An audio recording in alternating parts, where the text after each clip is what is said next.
Kalla koya balashashi, kalla koya balashashi, kalla koya balashashi, kalla koya balashashi. Gaftu kosi wajinod yondu ele malapashi. Ani doksana sijali, akka olani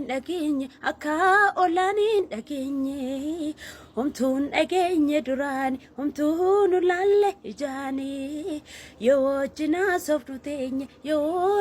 sofnu tenye. Safu daka jalalaf safu, nanchi samali alkanirafu. Guyyaa taheen bohaa kobaako raasina urku fagaarako safuun abbaako. Ani omaa namni miidhaanii na nyaata naannoo qabeeshanii. Jalala saatu nukkisi halkanii guyyaa na boochise.